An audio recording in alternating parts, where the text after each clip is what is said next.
مساء الفل واهلا بيكم في فيديو جديد. معاكم احمد الحديدي. النهارده هنتكلم عن الستيرويدز او الهرمونات. في فيديو النهارده هنتكلم عن اللي بيحصل في جسمك من جوه لما بتوقف ستيرويد. لما بتقعد فتره تاخد ستيرويدز وبعدين خلاص بتقرر انت توقف نتيجه لمشكله صحيه او نتيجه لقرار شخصي منك. عموما انت لما بتقعد فتره تاخد ستيرويدز وبعدين خلاص تقول انا هوقف، الستيرويد بيفضل في جسمك فتره وبعد كده بيخلص من جسمك وبعد كده بتدخل في اسوأ مرحله في حياتك، وهقول لك بالظبط ليه. عموما الستيرويد او الهرمون بيفضل في جسمك على حسب الايستر اللي انت واخده، يعني مثلا التسترون سايبونيت غير البروبونيت غير الانواع الثانيه، فده مش موضوعنا. ولكن مده بقاء الاستيرويد في جسمك بتعتمد على الايستر او بتعتمد على نوع الاستيرويد نفسه، بس عموما بتقعد فتره معينه وبعد كده بتخلص من جسمك. اللي بتحس بيه بعد ما الاستيرويد يخلص من جسمك او خلاص جسمك مبقاش فيه ستيرويد، بتحس ان انت تعبان مجهد جدا بسبب الخربطه اللي بتحصل في الهرمونات بتاعتك اما بتدخل ستيرويد من بره. عموما لما بتاخد ستيرويد او هرمون بيأثر على الجونادوتروبين ريليزين هرمون. الجونادوتروبين ريليزين هرمون هو اللي مسؤول باختصار عن الهرمونات الجنسيه اللي بتتفرز في جسم الراجل او الست. الجونادوتروبين ريليزين هرمون بيتفرز من حته في المخ او من عصب في المخ في منطقه الهايبوثالاموس، وبعد كده بيحفز الغده على انها تفرز هرمونين اللي هما ال LH وال FSH. علشان كده لما يجي حد مثلا في فتره سايكل او بياخد ستيرويد او كده بيقيس دايما، او من ضمن الحاجات المهمه اللي بيقيسها اللي هو ال LH وال FSH عشان يعرف الهرمونات الذكوريه اللي بتتفرز قد ايه، ويعرف هل الستيرويد ده مأثر عليها ولا لا، والهرمونات دي رجعت لمعدلاتها الطبيعيه ولا لا. فلما بتاخد ستيرويد بيأثر على الجونادوتروبين ريليزين هرمون، فبالتالي الهرمونات الذكوريه بتتأثر. طبعا الفيديو ده مهم حتى للناس اللي هي بدأت سايكل، بص دايما للنتائج اللي بتشوفها على جسمك. يعني بتشوف العضلات شكلها كبيره وبتحس ان انت قوي جدا وبترفع اوزان وما اعرفش ايه، بس ما تعرفش الخرا اللي بيحصل جوه جسمك ايه بالظبط. فعلى الاقل تبقى الناس دي عارفه لما تيجي توقف ستيرويد هتبقى متوقعه ايه اللي ممكن يحصل. مهما كانت شطاره الكوتش اللي انت معاه ما يقدرش يشيل عنك الخطر تماما. الموضوع بيبقى معتمد على الجينات بشكل صريح. فيا سيدي لما الستيرويدز اللي انت حقنته جسمك بيوقف الريليزنج او بيوقف الافراز بتاع الجونادوتروبين ريليزن هرمون اللي هو بيحفز الخصيه على انها تفرز تستوستيرون، فطبعا الخصيه ما بتفرزش تستوستيرون، عشان كده تلاقي معظم الناس اللي هي بتاخد ستيرويدز عندهم انكماش في الخصيه. فانت لما بتوقف ستيرويد عندك مشكلتين. عندك مشكله ان انت جسمك اصلا ما بيفرزش طبيعي، انت عندك شات داون، او الجونادوتروبين ريليزين هرمون مش شغال، فانت الخصيتين بتوعك ما بيفرزوش تستوستيرون، وفي نفس الوقت انت كمان موقف التستوستيرون من بره، فانت بتبقى في اسوأ حاله عموما، لان انت تقريبا موقف كل الوظائف اللي مسؤول عنها التستوستيرون. والحاله دي بيبقى اسمها الهايبوجوناديزم او حاله انخفاض معدلات هرمون التستوستيرون في جسم الانسان. وعموما هي دي الحاله اللي بيبقى فيها الناس في فتره معينه بعد ما بيخلصوا بطولات بيوقفوا ستيرويدز تماما وبعد كده يبداوا PCT. بس الفتره اللي هي بعد البطولات بيبقى لسه الشخص عنده تستوستيرون شويه، يعني بيبقى لسه المده بتاعه التستوستيرون او مده بقاء الستيرويدز عموما لسه ما خلصتش. ففي ناس بتبقى لسه بعد البطولات في جسمها ستيرويد، فبالرغم انها ما بتبقاش واخده ستيرويدز بس بتبقى حاسه انها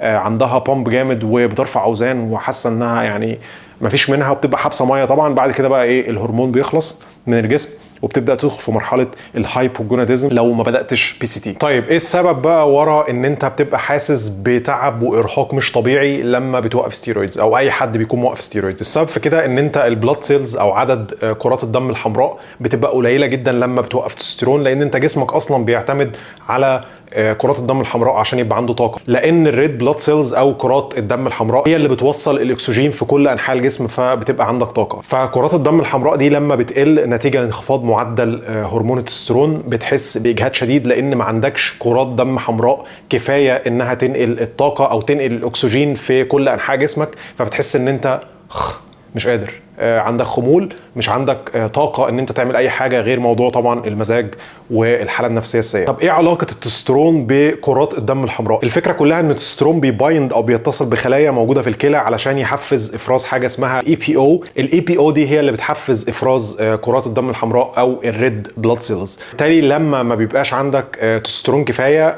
ما فيش حاجه تتصل بالخلايا اللي موجوده في الكليه، فبالتالي ما بيفرزش EPO، فبالتالي ما فيش عندك كرات دم حمراء، فبالتالي ما فيش حاجه تنقل الاكسجين في كل انحاء الجسم، فبالتالي طاقتك بتروح. بمناسبه موضوع الاي بي او، بيتباع كستيرويد، يعني مش اوفر ذا كاونتر، ما ينفعش اي حد يروح ياخده، بيتعمل بروشيتا. في ناس بتاخده عدائين او الناس اللي هم السايكلست. حتى في واحد اسمه لانس ارمسترونج اتمسك قبل كده، مش فاكر في سنه كام، ان هو خد اي بي او علشان يزود طاقته ان هو يكسب السباق. وفي كذا حد تاني اتمسك ان هو خد اي بي او. فالاي بي او عموما هو المسؤول عن افراز كرات الدم الحمراء، فبالتالي بيبقى عندك باور وعندك طاقه. طبعا الناس اللي هي بتلعب حديد عموما وبتشوفها انها بترفع اوزان تقيله مثلا وهو بياخد ستيرويد زي لاري ويلز مثلا، والناس دي بتبقى واخده حاجات اضعاف اللي جسمك بيفرزها. فلما بياخد الستيرويد بيبقى نسبه التستوستيرون بتاعته زياده، فبالتالي كل وظائف الجسم مش بالدبل، ده بالتريبل. حاجه كمان بيأثر عليها التستوستيرون وهو النوم. عموما لما يبقى عندك تستوستيرون قليل بيبقى نومك مش متظبط. ما عرفوش العلاقه المباشره او الميكانيزم بتاعت ان التستوستيرون بيأثر على النوم، ولكن التستوستيرون عموما بيأثر على النوم والنوم بيأثر على التستوستيرون. لو انت ما بتنامش كويس فانت نسبه التستوستيرون بتاعتك بتقل، ولو انت ما عندكش تستوستيرون كفايه مش هتنام كويس. عشان كده بنقول للناس اللي هي بتتمرن حاول تدي اولويه كبيره جدا للنوم زيه زي الاكل، لان لما بتنام عموما الهرمونات كلها ساعتها بتتظبط وبتتفرز اثناء نومك. فحاول تدي اولويه للنوم بتاعك. فكك من المتخلفين بتوع التنميه البشريه اللي يقول لك المفروض تنام 4 ساعات وما اعرفش ايه، وفكك من الهبل ده. اهم حاجه تنام وتظبط ده عشان تعرف تشتغل. بعد البطولات عموما للناس اللي هي بتدخل بطولات كمال اجسام وكده بيقولوا لهم حاول ما ترفعش اوزان تقيله، حاول ان انت تهدى شويه في الاوزان، ما يغركش ان انت لسه في تستوستيرون في جسمك وعندك باور وكده.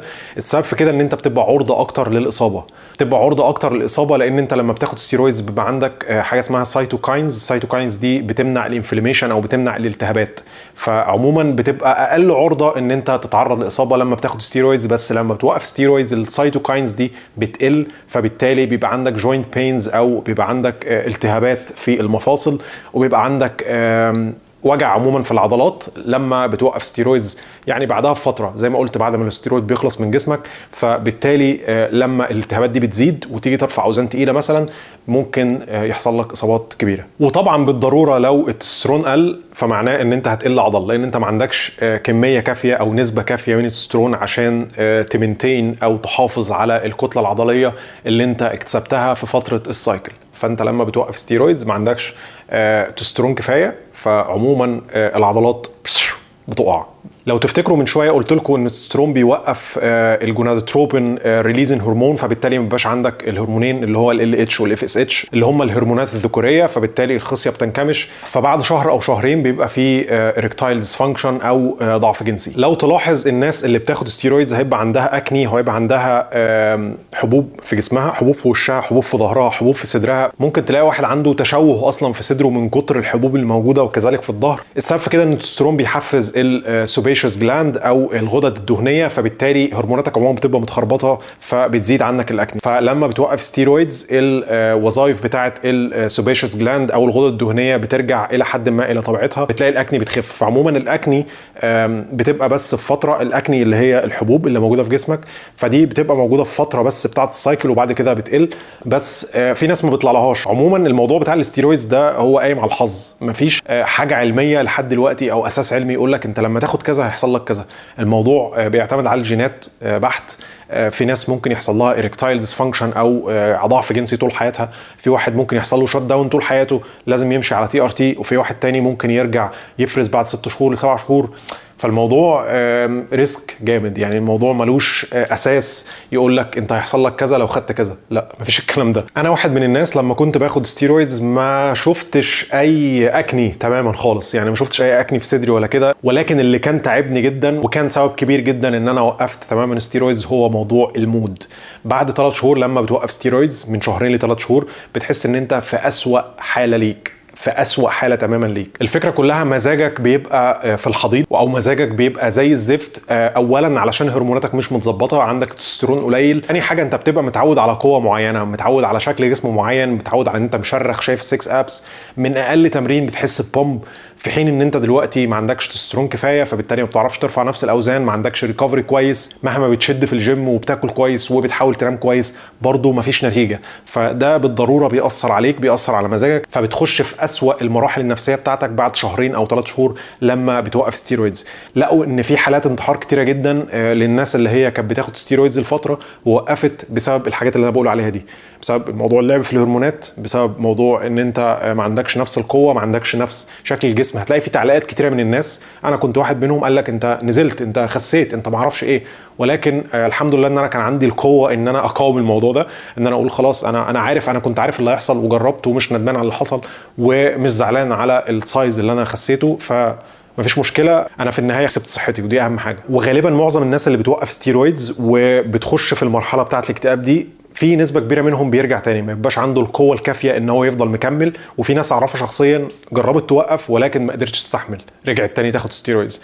في ناس خدت الجانب الصحي للموضوع، يعني وقفت ولكن مشيت على تي ار تي. ممكن اتكلم على موضوع التستوستيرون ريبليسمنت ثيرابي، اتكلم عليه بالتفصيل قوي، انا كنت اتكلمت عليه قبل كده بس ممكن اتكلم عليه في حلقه تانية بالتفصيل. ففي ناس بتاخد الجانب بتاع التي ار تي وهو جانب صحي لو كان تحت اشراف طبيب، وفي ناس تانية بترجع انها تاخد تستوستيرون او تاخد ستيرويدز تانية بكميات كبيره، لانها بتبقى ادمنت الاحساس اللي كانت بتحسه لما كانت تاخد ستيرويدز بجرعات كبيره. طيب المتوقع بقى بعد 6 شهور او 7 شهور ان انت تبدا الوظائف الجنسيه بتاعتك ترجع تاني، تبدا الخصيه تشتغل تاني، او الجونادوتروبين ريليزن هرمون يبدا يحفز على انها تفرز ال اتش واف اس اتش، فبتبدا تشوف موضوع الاريكتايل ديسفانكشن يبدا يتصلح، تبدا تشوف يبقى في بونر او يبقى في انتصاب، بتبدا تحس ان انت مودك بقى افضل، بتبدا تحس ان انت بيحصل لك ريكفري في الجيم. بس مش ده الحل لكل الناس، في ناس بترجع عادي، يعني انا رجعت عادي الحمد لله بعد تقريبا 6 شهور 7 شهور حاجه زي كده. ناس تانية ما رجعتش، في ناس فضلت سنه بتحاول انها ترجع هرموناتها تاني ما رجعتش، في ناس ما بترجعش خالص، في ناس بتقعد سنه،